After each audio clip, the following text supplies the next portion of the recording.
तो क्या हालचाल बेरोजगारों, वापस आ चुका है आपका भाई असुरा एक्सप्लेनर एक नई वीडियो को लेकर, जिसमें हम थंडरलॉर्ड मांगा को आगे कंटिन्यू करेंगे। तो जल्दी से वीडियो को लाइक और चैनल को सब्सक्राइब कर लो ताकि आगे की वीडियो आप मिस ना कर सको। और पहले मैं आप सभी से माफी मांगना चाहता हूँ क्योंकि रामनवमी की वजह से बहुत ज्यादा वीडियो डिले हो चुकी है, लेकिन अब और नहीं। तो चलिए वीडियो को स्टार्ट करते हैं। तो जैसा की हमने पिछले वीडियो में देखा था कि अपने एमसी की बहुत अच्छी खासी भसड़ हो गई थी एल्डर डॉन के पोते के साथ, यानी ग्रैंडसन के साथ, जिसमें अपना एमसी उसे कुत्ते की तरह मारता है, जिसे बचाने के लिए वो बुढ़ा वहाँ पे आ जाता है। और लास्ट में हमने देखा था कि अपनी पापा की परी भी सेक्ट में ज्वाइन हो चुकी थी, वो भी ग्रेट एल्डर की मदद से, जो कि सेक्ट लीडर हैं। तो चलिए वीडियो को स्टार्ट करते हैं। इस चैप्टर की स्टार्टिंग में हम लोग देखते हैं कि सारे के सारे बुढ़े सेक्ट हॉल में बैठे होते हैं, यानी सारे के सारे एल्डर्स बैठे होते हैं। तभी अपना सेक्ट एल्डर एक पर्ची को लिए हुए देखते हुए एल्डर जियांग से पूछता है, क्या कोई ऐसा टैलेंटेड स्टूडेंट आया है जिसे हम अच्छी खासी रिसोर्स दे सके और उसे और ज्यादा बेहतर बना सके? जिसपे एल्डर जियांग कहते हैं, हाँ मैंने एक ऐसा टैलेंटेड स्टूडेंट देखा है जिसका नाम चेन ली है। लेकिन तभी एल्डर डोंग सेक्ट एल्डर को ग्रीट करते हुए कहता है, सेक्ट एल्डर, मैं चेन ली को अपने पंखों के नीचे लाना चाहता हूँ, यानी कि मैं उसे अपने पीक में ज्वाइन करवाना चाहता हूँ, क्योंकि वो बहुत ज्यादा टैलेंटेड है और उसे सिर्फ इस जुआनटियन सेक्ट में मैं ही अच्छी तरह पढ़ा सकता हूँ। जिसपे तो अपने सेक्ट एल्डर भी हैरान होते हैं। और तभी वहाँ पे सारे के सारे कामचोर डिसाइपल्स जो लोग पास हुए थे वहाँ पे आ जाते हैं, वो भी झुंड बनाकर। उसके बाद वो लोग कहते हैं, सेक्ट एल्डर को हम लोग ग्रीट करते हैं। तभी एल्डर जियांग बताते हैं कि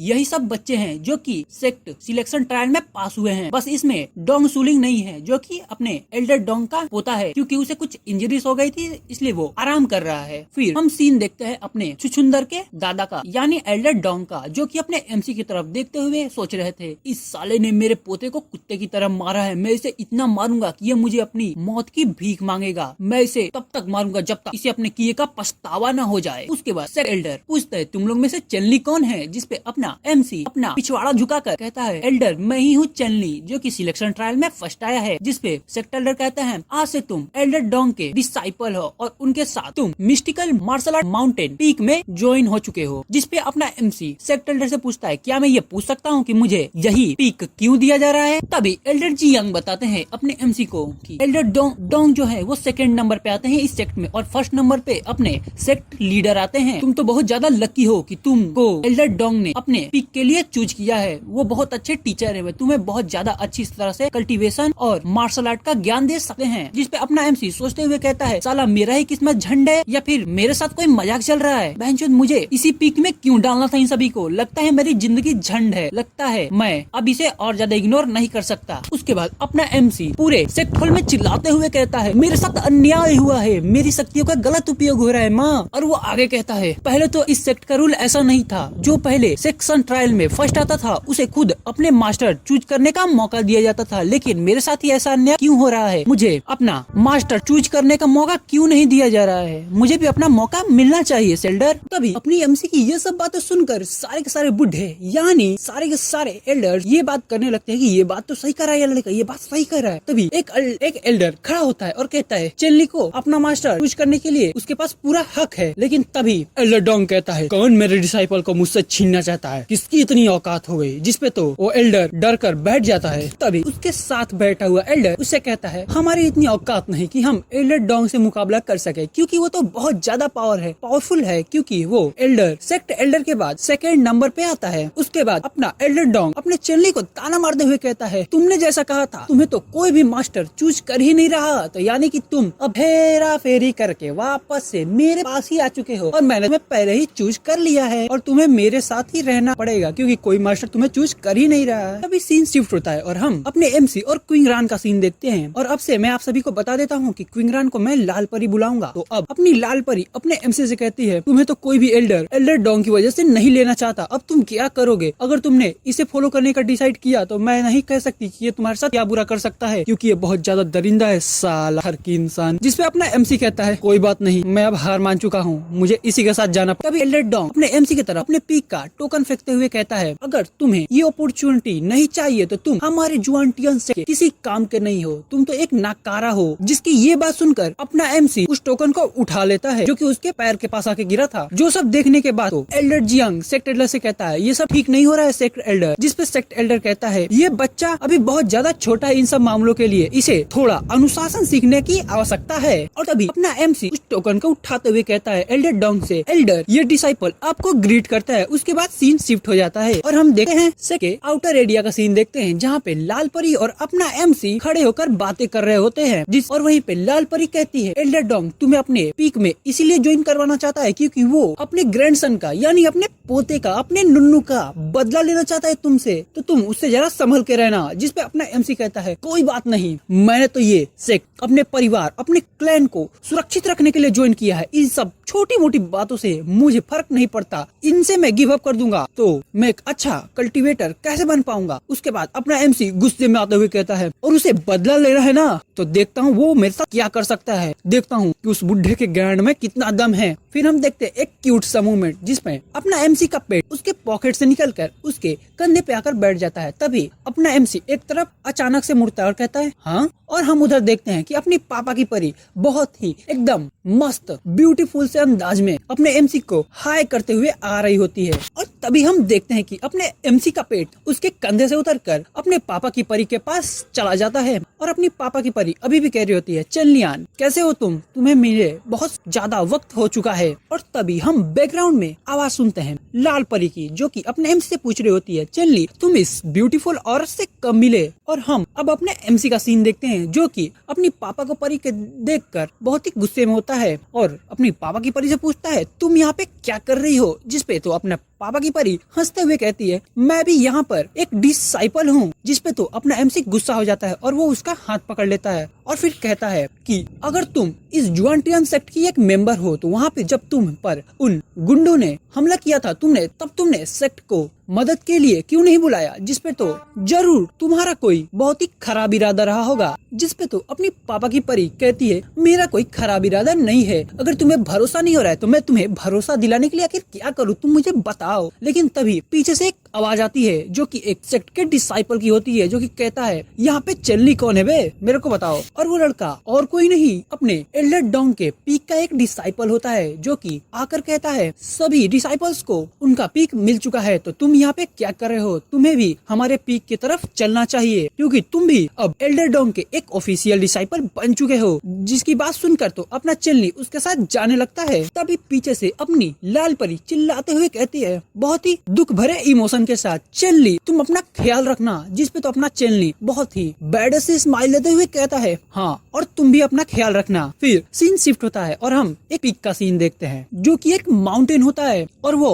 और किसी का नहीं एल्डर डोंग का होता है। तभी वो डिसाइपल जिसका नाम जामू होता है अपने MC को उस पीक के तरफ जाने का रास्ता दिखाते हुए कहता है इस चेन को देख रहे हो, हमारा जो भी डिसाइपल होता है वो इस चेन के थ्रू ही पीक के ऊपर चढ़ता है तो तुम्हें भी इसके ऊपर ही चढ़कर पीक पर जाना होगा। उसके बाद वो डिसाइपल अपने MC को चिढ़ाते हुए कहता है जूनियर ब्रदर कहीं तुमको डर तो नहीं लग रहा इस रास्ते को देखकर, अगर तुम्हें डर लग रहा है तो तुम मेरे पैरों पे गिरकर मुझसे ये विनती करो कि मैं तुम्हें ऊपर ले चलूं, उसके बाद मैं तुम्हें किसी गर्लफ्रेंड की तरह ऊपर ले जाऊंगा अपनी गोद में उठाकर। तभी सीन शिफ्ट होता है और हम देखते हैं अपना MC तो उस चेन पर चढ़ना स्टार्ट भी हो गया था और वो कहता है तो इससे चेक किया जाता है एल्डर डोंग के द्वारा कि इस लड़के में कितना टैलेंट है, ये तो मेरे बाएं हाथ का खेल है, अरे बाएं हाथ का क्या मेरे बाएं पैर का काम है। और हम देखते हैं अपना MC तो अपनी थंडर पावर का यूज करके उस चेन पर ग्रिप बना रहा होता है और आराम से चढ़ रहा होता है। और वो जब ऊपर चढ़ जाता है तब पीछे से वो डिसाइपल चिल्लाते हुए कहता है ये तो इम्पॉसिबल है, कोई भी टैलेंटेड से टैलेंटेड जीनियस भी इस चेन पर पहली बार में चढ़ नहीं पाता है, तुम कैसे चढ़ गए। लेकिन तभी अपना MC चिढ़ाते हुए कहता है क्यों आपको मेरे टैलेंट से डर लग रहा है, पहले मैं जाऊंगा उसके बाद आप आइएगा सीनियर ब्रदर। फिर अपना MC ऊपर चढ़ने लगता है। ऊपर चढ़ते चढ़ते अचानक वो चेन टूट जाती है और अपना MC नीचे खाई की तरफ गिरने लगता है। लेकिन अपना MC तो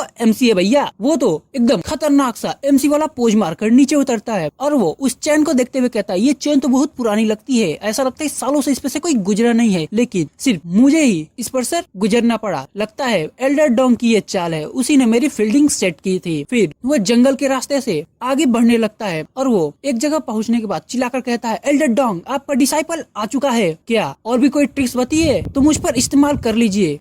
लेकिन तभी अचानक उसे उसके आसपास से हंसने की आवाजें आने लगती हैं जिसे सुनकर अपना MC हैरान हो जाता है और चारों तरफ देखने लगता है और अपना MC चिल्लाते हुए कहता है कौन है बे सामने आ, छुप कर क्यों हंस रहा है। तभी एक आवाज आती है क्या तुम डोंग डाफा के डिसाइपल हो, जिस पर तो अपना MC भोंदू सा शकल बनाते हुए कहता है आखिर ये डोंग डाफा कौन है। तभी हम एक बुढ़े का सीन देखते हैं जो कि हमें देखने से तो एक एल्डर लगता है जिसके बारे में हम कुछ नहीं जानते और वो कहता है तुम डोंग डाफा को नहीं जानते जिसे तुम अभी बेहुदा बेशरम कर कर रहे थे, जो कि तुम पर छुपकर अटैक कर रहा था, वही है डोंगडाफा, यानी उस mystic martial art mountain peak का हेड एल्डर डोंग है, जिस पर तो अपना एमसी उस एल्डर को ग्रीट करते हुए कहता है, हाँ हाँ मैं डोंगडाफा का डिसाइपल हूँ, लेकिन उसने मुझे अपना डिसाइपल इसीलिए बनाया है ताकि वो मुझसे बदला ले सके, क्योंकि मैंने उसके पोते को कुत्ते की तरह मारा था और उसे मौत तक पहुँचा दिया था। तभी इस बात को सुनकर वो एल्डर कहता है, तो तुम्हें भी डोंगडाफा से फाइट करनी चाहिए और उसके खिलाफ खड़ा होना चाहिए। तभी अपना एमसी सोचते हुए कहता है, लगता है इस एल्डर का भी एल्डर डोंग के साथ कोई पंगा है, जिसके कारण ये मुझे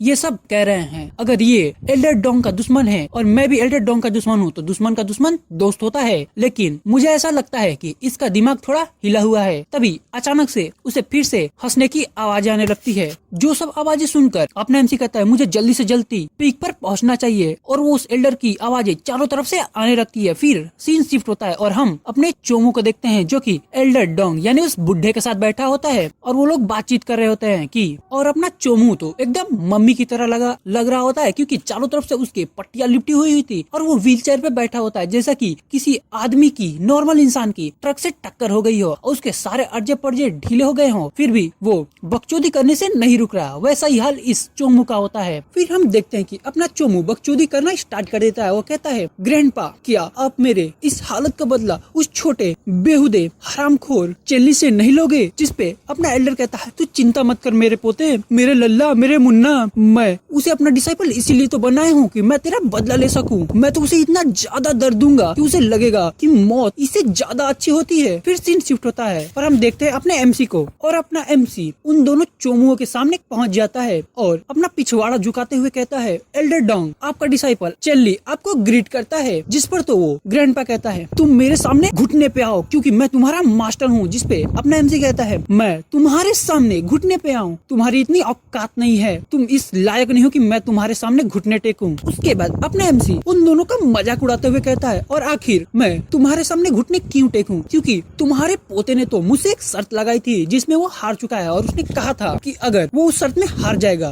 तो वो मेरा ग्रैंडसन बनेगा। यानी हम दोनों तो एक ही जनरेशन से हुए ना, और हम दोनों भी इस चोमू के यानी डोंगसुलिंग के दादा हुए ना।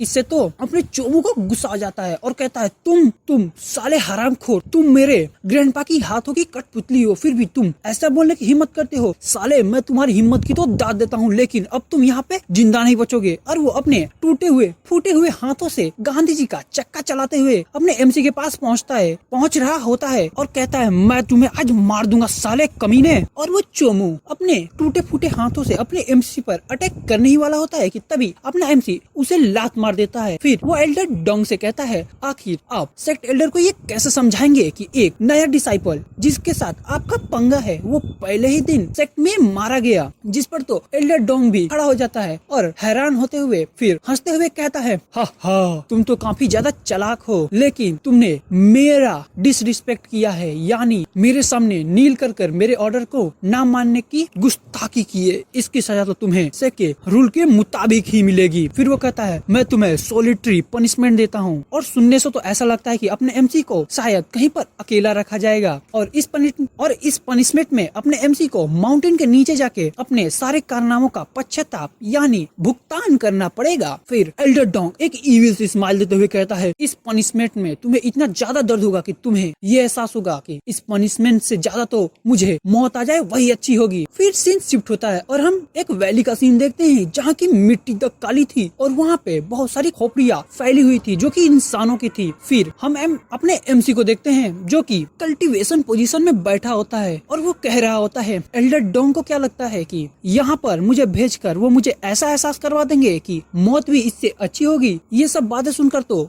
बच्चों की कहानियां भी मुझे ज्यादा खौफनाक लगती हैं, क्योंकि ऐसी बातों से तो बच्चे भी ना डरे। और हम देखते हैं कि उसके आसपास बहुत सारे मॉन्स्टर होते हैं जो कि उस पे अटैक करते हैं, लेकिन हम देखते हैं कि उस मॉन्स्टर का पैर तो एक चेन से जकड़ा हुआ होता है। फिर अपना एमसी कहता है, तुम कितने बेवकूफ, पागल, निठल्ले हो, जबकि तुम्हें पता है कि तुम्हारा पैर चेन से बंधा हुआ है, फिर भी तुम मुझ पर अटैक करने की कोशिश कर रहे हो। फिर तभी वहाँ पर अचानक हंसने की आवाज आने लगती है, जो कि कह रही होती है, हाँ यहाँ के सारे जानवर तो बेवकूफ और बददिमाग हैं। जो सब सुनने के बाद तो अपना एमसी कहता है, अननोन मास्टर यानी मैं जिसे नहीं जानता वो मास्टर, हम लोग दोबारा मिल ही गए। जिस पर अननोन मास्टर कहता है, हाँ बच्चे हम लोग दोबारा मिल गए। मुझे तो ऐसा लगता है कि डोंगडाफा तुमसे बहुत ज्यादा नफरत करता है, इसलिए तो तुम्हें पहले दिन ही इस जैसी खतरनाक जगह पे भेज दिया है। जिस पर अपना एमसी कहता है, हाँ वो बुड्ढा मुझसे बहुत ज्यादा ही नफरत करता है, इसलिए उसने मुझे यहाँ पर फेंका है। फिर अपना एमसी कहता है, मुझे लगता है कि उस बुड्ढे के साथ आपका भी ताल्लुकात कुछ अच्छा नहीं है, इसलिए तो उसने आपको यहाँ पे सील करके रखा हुआ है। जो बात सुनकर वो अननोन मास्टर हंसने लगता है और कहता है, वाह बच्चे तुमने तो एकदम सही पकड़ा है। हाँ मेरा उसके साथ ताल्लुकात अच्छा नहीं है, मैं आगे की कहानी या पूरी कहानी तुम्हें अच्छे से बताऊंगा अगर तुम यहाँ पर 10 दिन या 15 दिन जिंदा रह पाए और तुम्हारी दिमाग की हालत ठीक रही